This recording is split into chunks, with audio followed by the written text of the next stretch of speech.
इसी साल के अंत में राजस्थान में चुनाव होने हैं, मध्य प्रदेश में चुनाव होने हैं और इसी के साथ बिहार में जो महागठबंधन का स्वरूप एक बार फिर साथ आया है, उसके लिए भी बड़ी चुनौती है। ऐसे में अगर बाबा बागेश्वर अपने दरबार में हिंदू राष्ट्र की बात उठाते हैं और भारतीय जनता पार्टी के जो नेता हैं वो बढ़ चढ़कर वहां पर जाते हैं, आरजेडी जेडीयू के नेता दूरी भी बनाते हैं, चुनौती भी देते हैं, तो इन सारी चीजों के बीच बहुत सारे सवाल उठते हैं। सवाल उठता है कि हिंदू राष्ट्र का नाम लेकर जो धर्म शास्त्र है वो क्या वोट की राजनीति शास्त्र में भी परिवर्तित होगा।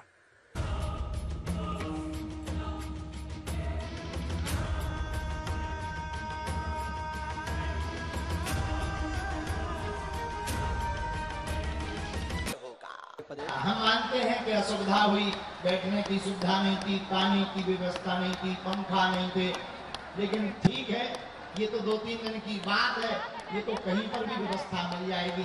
लेकिन जो सनातनीय हिंदू वैदिक परंपरा का प्रचार हो रहा है, ये अपने आप में एक इतिहास रचा गया। पहले आप कभी बीजेपी के साथ ही चुनावी रणनीतिकार रहे और अब बिहार में अपनी जन स्वराज यात्रा निकाल रहे प्रशांत किशोर को सुनिए।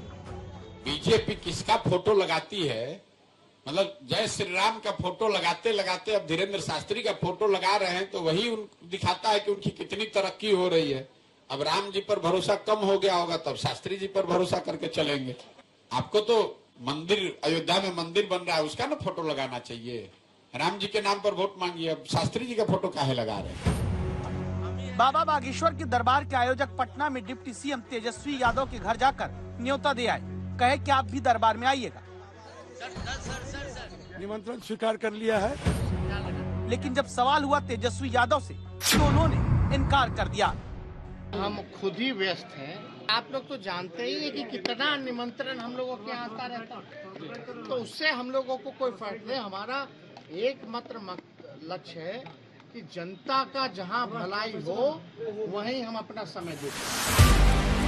एक धर्मगुरु के दरबार में बीजेपी नेताओं की भक्ति और विरोधी नेताओं की दूरी की वजह क्या हिंदू राष्ट्र की मांग वाले पंडित धीरेन्द्र शास्त्री के नारे से बीजेपी विरोधी दूरी बनाते हैं?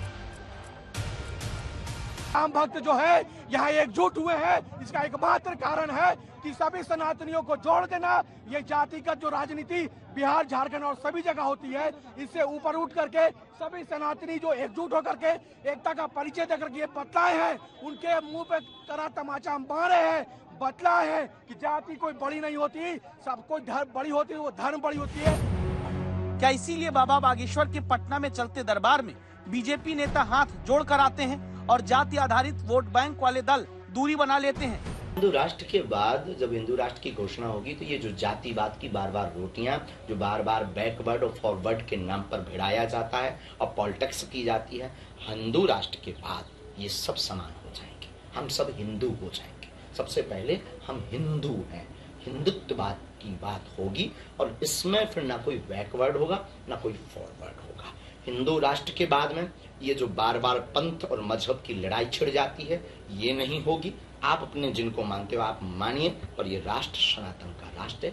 हिंदुस्तान ही हिंदू राष्ट्र नहीं होगा। हमारे हिंदू राष्ट्र के बाद तीसरी जो बदलाव बहुत प्यारी आएगी, वो तीसरा बदलाव इतना अद्भुत आएगा कि क्या कहना। तीसरा बदलाव ये आएगा कि जितनी भी अभी वर्तमान में जितने भी चुनाव होते हैं भगवान के नाम पर होते हैं, जब हिंदू राष्ट्र की घोषणा हो जाएगी, हिंदू राष्ट्र घोषित हो जाएगा, तो भगवानों के नाम पर चुनाव नहीं होगा, हिंदुओं के नाम पर, मुसलमानों के नाम पर चुनाव नहीं होगा।